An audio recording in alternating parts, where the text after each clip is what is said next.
ಸಿರಿ ಟಿವಿಯ ಸಮಸ್ತ ವೀಕ್ಷಕರಿಗೆ ಪ್ರೀತಿಯ ಸ್ವಾಗತ. ಮಕರ ಸಂಕ್ರಾಂತಿ ಹಬ್ಬದ ಹೊತ್ತಲ್ಲೇ ಕಿಚ್ಚ ಸುದೀಪ್ ಅವರು ಅವರ ಅಭಿಮಾನಿಗಳಿಗೆ ಒಂದು ಶಾಕಿಂಗ್ ನ್ಯೂಸ್ ಅನ್ನು ಕೊಟ್ಟಿದ್ದಾರೆ. ಅದೇನು ಅಂತ ಹೇಳಿದ್ರೆ, ಇತ್ತೀಚಿನ ಒಂದು ಸಂದರ್ಶನದಲ್ಲಿ ನಿರೂಪಕರು ಕೇಳ್ತಾರೆ ಸುದೀಪ್ ಅವರೇ ನಿಮಗೆ ಸುಸ್ತಾಗಬಹುದೇನೋ, ಆದರೆ ತಾವು ರಿಟೈರ್ಮೆಂಟ್ ಅಂತ ನಿವೃತ್ತಿ ಅನ್ನುವಂಥದ್ದನ್ನ ತಾವು ತಗೊಳ್ಳಲ್ಲ ಅಂತ ಪರಿಭಾವಿಸ್ತೀವಿ ಅನ್ನುವಂಥ ರೀತಿಯಲ್ಲಿ ನಿರೂಪಕರ ಪ್ರಶ್ನೆಗೆ ನಟ ಕಿಚ್ಚ ಸುದೀಪ್ ಅವರು, ಸರ್ ನಾನು ಸುಸ್ತಂತೂ ಆಗಲ್ಲ, ಆದರೆ ರಿಟೈರ್ಮೆಂಟ್ ಅಂತ ತಗೊಳ್ತೀನಿ ಅನ್ನುವಂಥ ಒಂದು ಶಾಕಿಂಗ್ ಹೇಳಿಕೆಯನ್ನು ಕೊಡ್ತಾರೆ. Tension is not the word. ಸುಸ್ತಾಗ್ಬೋದು ಅಷ್ಟೇ, ಬಟ್ ನಿಮಗೆಲ್ಲ ಮಾಡೋದನ್ನ ಕರೆಕ್ಟಾಗಿ ಮಾಡ್ತಾ ಇದ್ರೆ ಸುಸ್ತಲ್ಲಿಂದ ಆಗುತ್ತೆ ಹೇಳಿ. I am not somebody to rest like that. We all need rest. ಹೊಟ್ಟೆ ಇದೆ ಅಂತ ಸಿಕ್ಕಾಬಡೆ ತಿನ್ನೋನಲ್ಲ, ಅಥವಾ ನಿದ್ದೆ ಮಾಡೋಕ್ಕೆ ಹಾಸಿಗೆ ಇದೆ ಅಂತ ಸುಮ್ಮನೆ ಮಲ್ಗೋನಲ್ಲ ನಾನು. So I think we all need to do what we need to do. Retirement ಆದ್ಮೇಲೆ ಇರುತ್ತಲ್ಲ ಅಷ್ಟು ಮನೆ, ಅಲ್ಲಿವರೆಗೆ ಯಾಕೆ ರಿಟೈರ್ ಆಗಬೇಕು, ಕೆಲಸ ಮಾಡೋಣ.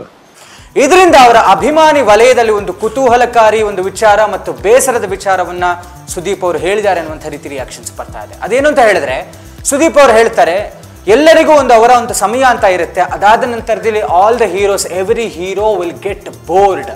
ಅಂದ್ರೆ ಈ ಹೀರೋಯಿಸಮ್ ಒಂದಷ್ಟು ವರ್ಷಗಳ ಕಾಲ ಅಷ್ಟೇ. ಅದಾದ ನಂತರದಲ್ಲಿ ನಾನಂತೂ ದೊಡ್ಡಪ್ಪನ ರೋಲ್ ಆಗಲಿ, ಚಿಕ್ಕಪ್ಪನ ರೋಲ್ ಆಗಲಿ, ಅಣ್ಣ ಆಗಲಿ, ತಮ್ಮ ಆಗಲಿ, ಈ ರೀತಿಯಾದಂಥ ಕ್ಯಾರೆಕ್ಟರ್ಸ್ ನಾನಂತೂ ಮಾಡಲ್ಲ. ನಾನು ಹೀರೋ ಆಗಿ ಎಷ್ಟು ವರ್ಷ ಇರ್ತೀನಿ ಅಷ್ಟೇ ವರ್ಷಗಳ ಕಾಲ ನಾನು ಇರ್ತೀನಿ. ಅದಾದ ನಂತರದಲ್ಲಿ ಖಂಡಿತವಾಗ್ಲೂ ನಾನು ರಿಟೈರ್ಮೆಂಟ್ ಅನ್ನು ತಗೊಳ್ತೀನಿ ಅನ್ನುವಂಥ ರೀತಿಯಲ್ಲಿ ಸುದೀಪ್ ಅವರ ಹೇಳಿಕೆಯನ್ನು ಕೊಟ್ಟಿದ್ದಾರೆ. ಈಗಾಗಲೇ ಅವರು ಬಿಗ್ ಬಾಸ್ ಇಂದ, ಅಂದ್ರೆ ಈ ಬಿಗ್ ಬಾಸ್ ಸೀಸನ್ 11 ಇದು ಅವರ ಕೊನೆಯ ಸೀಸನ್ ಆಗುತ್ತೆ ಅನ್ನುವಂಥ ರೀತಿ, ಅದರಿಂದಲೂ ಕೂಡ ನಿವೃತ್ತಿಯನ್ನು ಘೋಷಿಸಿದ್ದಾರೆ. ಜೊತೆಗೆ ನಿನ್ನೆ ಅಂದ್ರೆ ಇತ್ತೀಚಿನ ಸಂದರ್ಶನದಲ್ಲಿ ಸುದೀಪ್ ಅವರು ಕೊಟ್ಟಿರುವಂತಹ ಹೇಳಿಕೆ ಅಂದ್ರೆ, ಹೀರೋಯಿಸಮ್ ಎಲ್ಲಿ ತನಕ ಇರುತ್ತೆ ಅಲ್ಲಿ ತನಕ ಮಾತ್ರ ನಾನು ಇರ್ತೀನಿ, ಯಾವುದೇ ಕಾರಣಕ್ಕೂ ಕೂಡ ನಾನು ಪೋಷಕ ಪಾತ್ರಗಳನ್ನ ಮಾಡುವುದಿಲ್ಲ ಅನ್ನುವಂಥ ಹೇಳಿಕೆ ನಿಜವಾಗ್ಲೂ ಅವರ ಅಭಿಮಾನಿ ವಲಯದಲ್ಲಿ ಬೇಸರವನ್ನು ಹುಟ್ಟುಹಾಕಿದೆ. ಅದೇ ಹ್ಯಾಂಡ್ ಅಂದ್ರೆ ಇದರ ಹೊರತು ಬೇರೆಯವರ ಅಭಿಮಾನಿಗಳು ಇದನ್ನ ಅವರದೇ ಆದಂತಹ ರೀತಿಯಲ್ಲಿ ಟೀಕಿಸ್ತಾ ಇದ್ದಾರೆ, ಅವರದೇ ಆದಂತಹ ರೀತಿಯಲ್ಲಿ ಅದನ್ನ ಒಂದು ವಿಶ್ಲೇಷಣೆಯನ್ನ ಮಾಡ್ತಾ ಇದ್ದಾರೆ. ಅದು ಯಾವ ರೀತಿ ಅಂತ ಹೇಳಿದ್ರೆ, ಸುದೀಪ್ ಅವರದು ಟೋಟಲಿ ಒಂದು ನಾಟಕ. ಸುದೀಪ್ ಅವರಿಗೆ ಯಾವ ಸಮಯದಲ್ಲಿ ಯಾವ ರೀತಿಯಾದಂತಹ ಹೇಳಿಕೆಗಳನ್ನು ಕೊಟ್ಟರೆ, ಕ್ಯಾಮರಾ ಮುಂದೆ ಅದನ್ನ ಹೇಳಿದರೆ ಅದು ಟ್ರೆಂಡ್ ಆಗತ್ತೆ, ಅವು ಸೋಷಿಯಲ್ ಮೀಡಿಯಲ್ಲಿ ಓಡಾಡುತ್ತೆ ಅನ್ನುವಂಥ ಅಷ್ಟು ಯೋಜನೆ ಸುದೀಪ್ ಅವರಿಗೆ ಚೆನ್ನಾಗಿ ಗೊತ್ತಿದೆ. ಆದ ಕಾರಣದಿಂದಲೇ ಬಿಗ್ ಬಾಸ್ ಸೀಸನ್ 11 ಸ್ಟಾರ್ಟ್ ಆದಾಗಲೇ ಅವರ ನಿವೃತ್ತಿಯನ್ನು ಘೋಷಿಸಿದ್ರು.